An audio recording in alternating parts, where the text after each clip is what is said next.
So make that appointment as early as you can. Like I said earlier, come in and we will look at your degree progress. We're going to take a look at what kind of courses you have left to take. And after that first initial appointment, we usually also refer you to academic advising to make changes to your schedule potentially. So it sounds like a lot. It sounds like a very big process, but if you have time and you can take these individual steps, you can spread those out over a course of a semester or even a year, and it's going to be a lot less stressful if you do it that way. Studying abroad is too expensive and will push back your graduation date. Or maybe not. Welcome to the Search Bar. I'm your host, Adam Sparks, and on today's episode, we're debunking study abroad myths with Marko Schubert, Assistant Director of the Office of Study Abroad at Central Michigan University.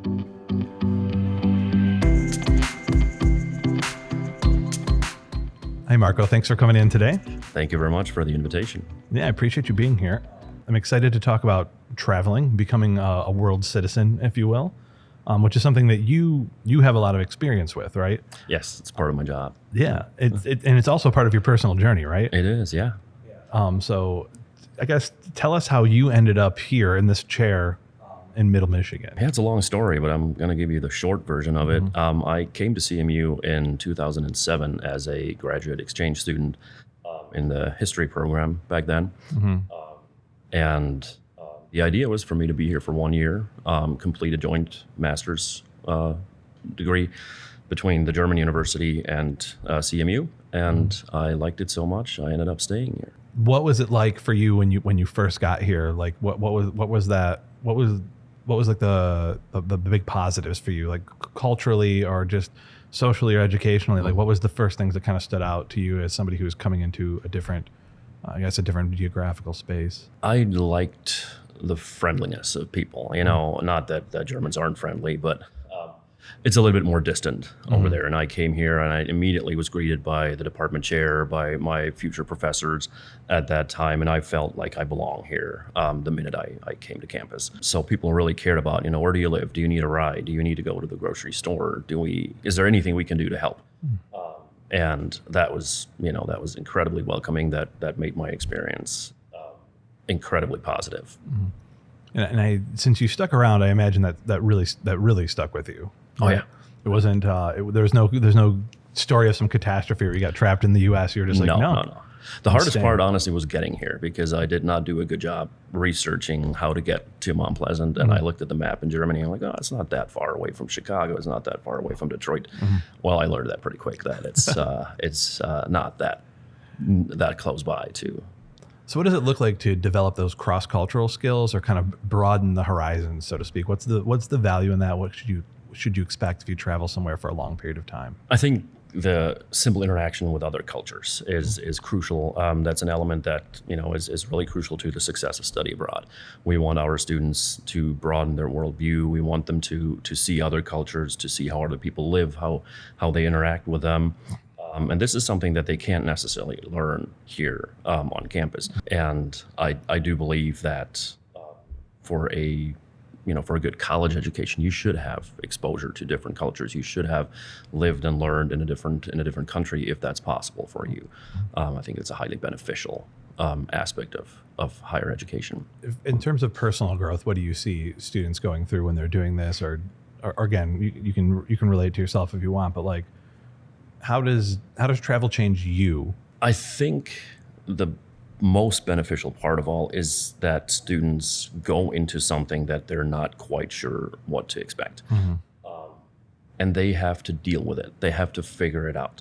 And a lot of students, and I tell that to my advisees all the time, the biggest difference that I see in students before and after is they're so much more relaxed. They're so much more mature when they come back because they look at their itinerary. They look at everything that's going on pre-departure, from having to apply for a visa, for a passport, all these kinds of things. They seem like a lot of things that they have to take care of at a time. And the travel itself is very scary to a lot of our students because many have not been out of the country, and certainly not by themselves. But when they come back, they're like, I was really scared, but heck, I did it. And look at me. Now I have this experience. It wasn't even half as bad as I thought it would be. And now I'm less scared of new things. I am, much more open to ambiguity.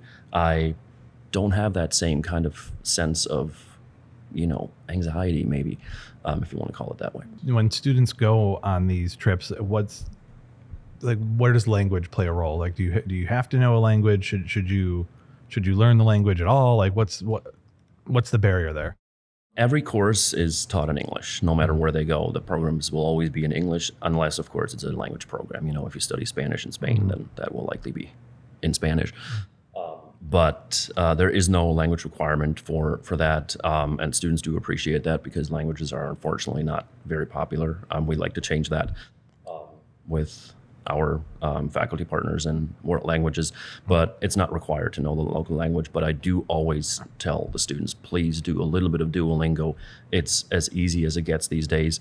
If you're going to Italy, the simple phrases like, how are you doing? Thank you, please, you're welcome. Those kinds of things go a long way. And the locals really do appreciate when our students make the effort, or any visitor makes the effort to at least have some kind of, very basic phrases.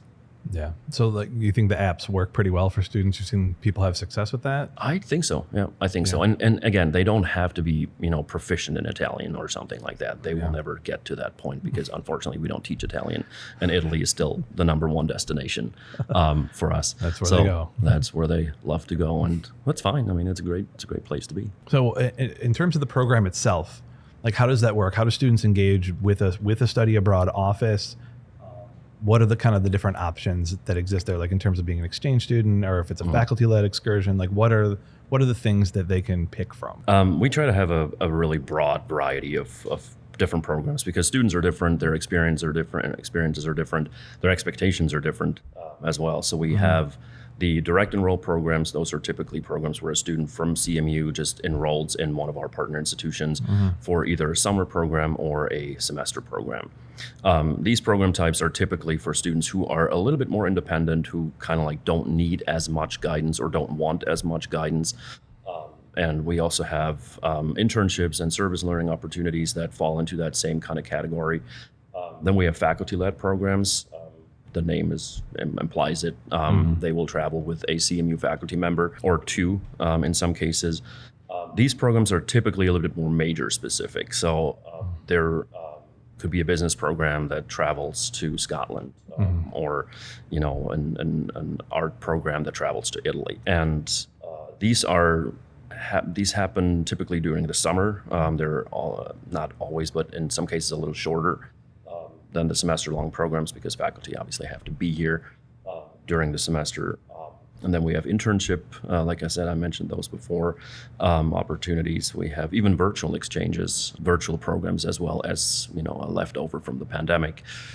Those are ideal for students who just can't study abroad, who can't make time or have, multiple jobs, or just can't find the time or have financial struggles, that they still get an international experience. We do that a lot actually with the languages. So they would work with an organization somewhere in a Spanish-speaking country, for example. So they still get language exposure and cultural exchange without leaving the country.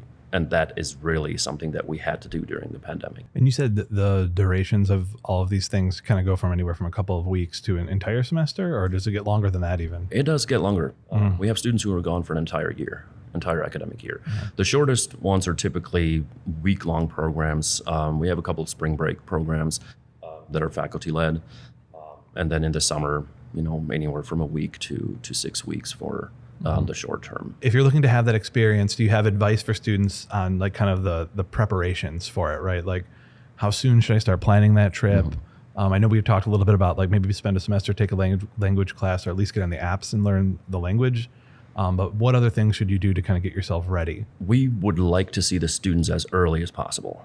Even if you're not going for another year, if it's your freshman year, please come in as early as you can, because it does require quite a bit of planning on the academic side, as well as on the logistical side. So if you don't have a passport yet, it's a good time to apply for one. It doesn't take forever, but it takes a couple of weeks, in some cases a couple of months, depending on what time of the year you're applying. The sooner you come in, the sooner we can look at your degree progress. We can identify classes that the students can take. We can reach out to academic advisors to maybe make changes to the degree maps.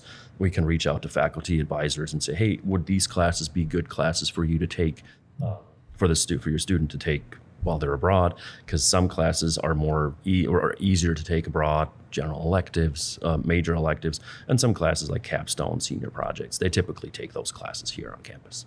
All right, that kind of leads me into my next question, which is let's cover some of the anxiety, some of the mythology around it, if you will. And I think that would have been my first question: is it going to delay my graduation process? Mm-hmm. It sounds like the answer to that is hopefully not. Unless you want it to be that way, it's not. It's usually not. We work very closely, like I said, with academic advising. We make sure that we identify classes that students need to take in order to make appropriate progress toward their degree. Mm-hmm. It could be in some cases, if they go for a semester, that they're missing one class. They may have to take that during the summer at CMU to make up for it. Mm-hmm. But in 99% of the cases, we make sure that they're taking the exact same classes that they would be taking here to stay on track. Yeah. Now there are programs too. I will say that we have a year-long program in Japan, which is very popular with students who study Japanese language. CMU unfortunately does not have a major or a minor in Japanese, so these students would really go for a year because they are so interested and so eager to study Japanese language in Japan for a year. All right, so that kind of puts you on maybe a little bit of a tangent, but otherwise. Yeah, I've noticed a lot of my students, they end loaded. It's like this. It's like their senior hurrah. Is that a common thing to do? Is like, this is it. It's my last semester. Now I'm going. Some students decide to wait until senior year because for a variety of different reasons, and others are eager to go as soon as they can. The majority, I would say, go between sophomore and junior year. We have a couple freshmen every now and then, but for freshmen, it's more important, I would think, to make that transition from high school to college and, get a feel for campus, get a feel for, how CMU works, what kind of resources students have. So that first year is typically spent on campus, but after that, they can pretty much go whenever they want. In 2022, the spring of 2022 was the first semester that we reopened after the pandemic. That year was predominantly seniors because they had to wait for their they're all spending it up. Yeah, so they were that was a weird year in terms of distribution of academic levels, but for the most part it's sophomores and juniors. All right, so you can do it whenever you want, but most people kind of do it mid-journey for undergrads. Yeah, over here.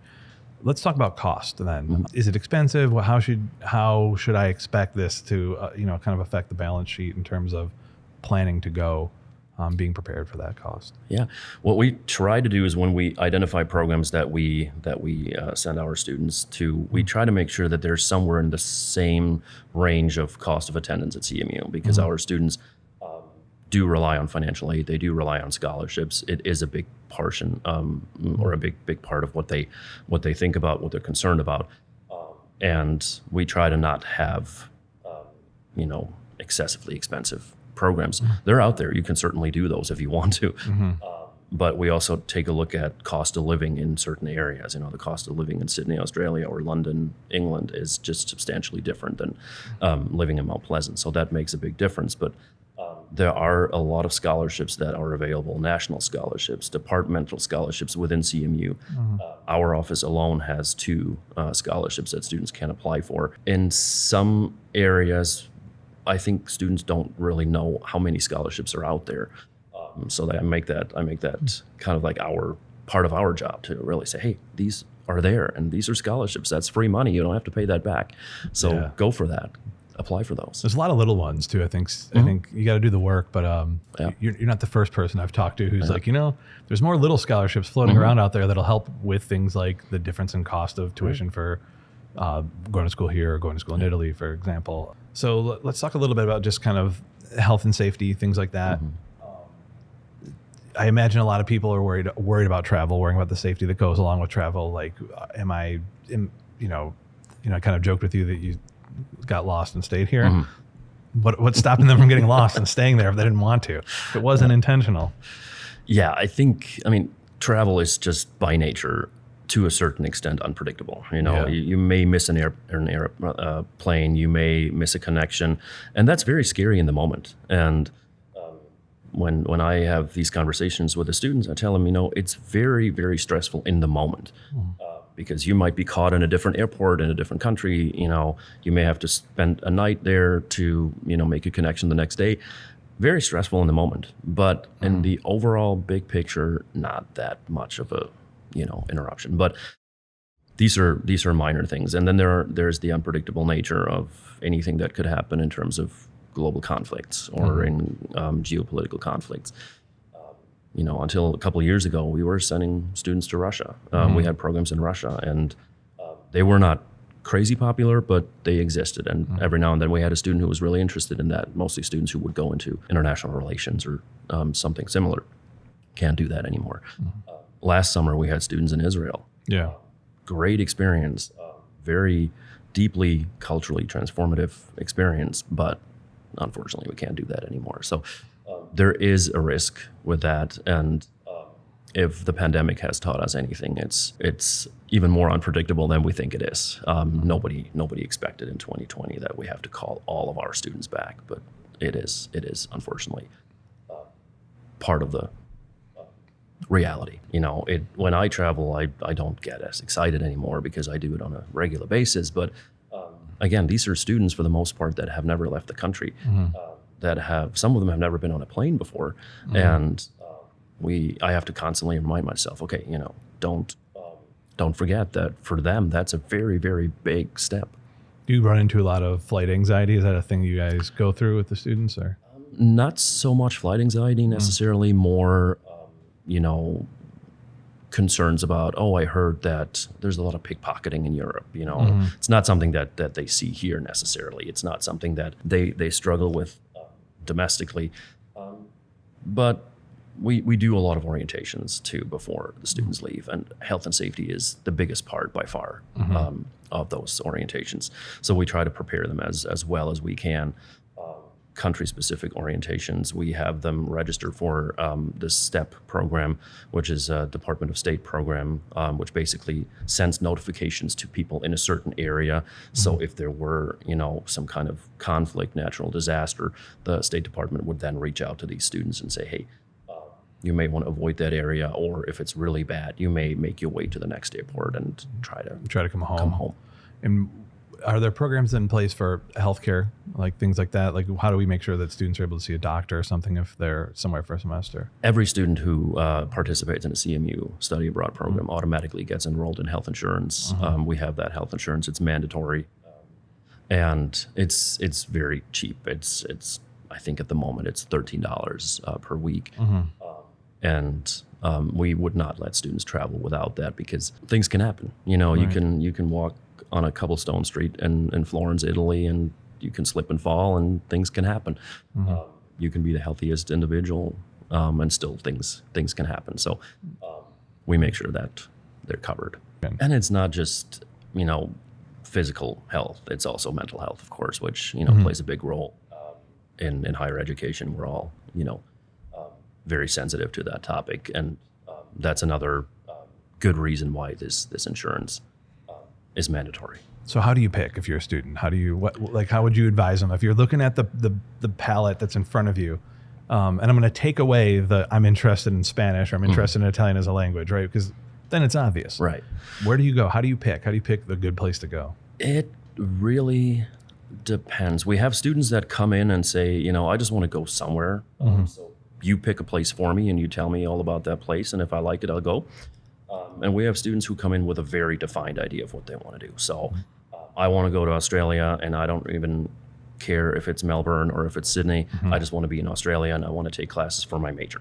What are some of the unforeseen challenges that students might face once they get to their host country?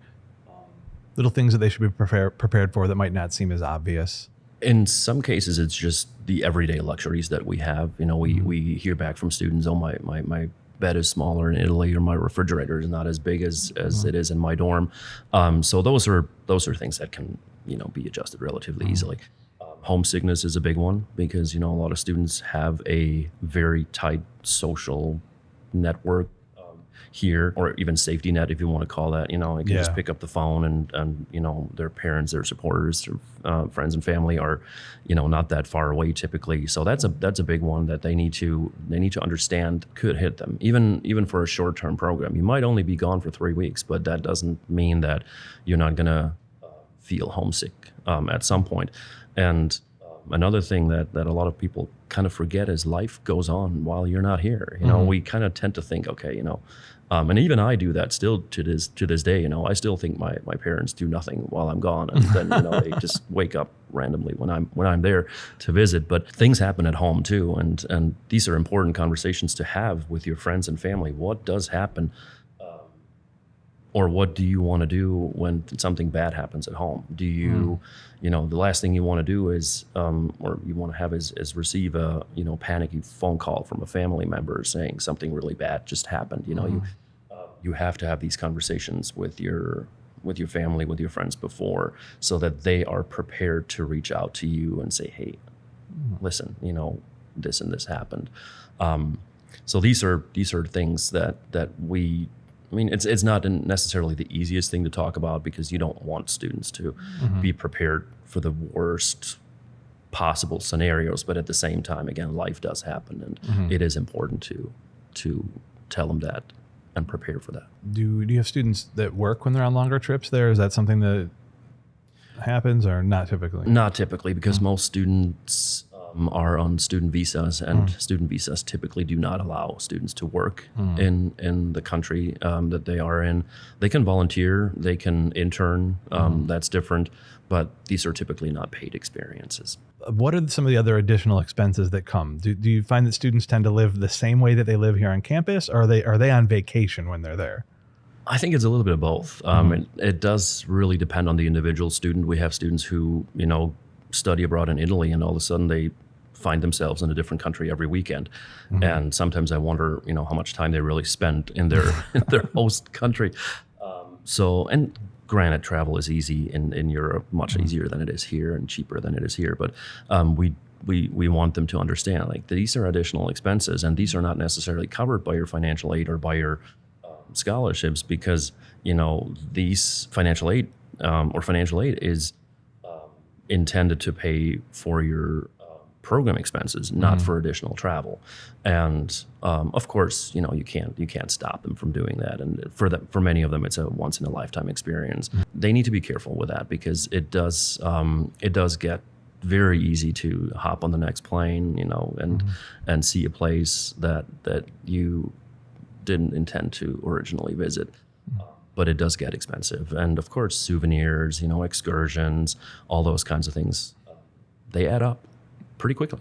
If I'm a freshman or my second semester student here at Central, and I'm interested in studying abroad, what should my first steps be? Like, kind of put the whole thing in a nutshell. How do I make sure that I get there? The easiest thing is just to make an appointment with one of us. We have 2 advisors at the moment for programs. We advise kind of by colleges, similar to the academic advisors, more or less. So make that appointment as early as you can. Like I said earlier, come in and we will look at your degree progress. We're going to take a look at what kind of courses you have left to take, what kind of degree requirements you have. And it doesn't necessarily have to be major courses. A lot of students tend to take a lot of classes in their major because that's going to be their professional career, and it makes a lot of sense to take a marketing class abroad when you're a marketing major. But you can also take, general education classes or just other requirements that you have. And after that first initial appointment, we usually also refer you to academic advising to make changes to your schedule potentially. And we're also going to make sure you make a stop at One Central to have a conversation with them about the finances, financial aid. What kind of financial aid can I get? What kind of scholarships are out there? So it sounds like a lot. It sounds like a very big process. But if you have time and you can take these individual steps, you can spread those out over the course of a semester or even a year, and it's going to be a lot less stressful if you do it that way.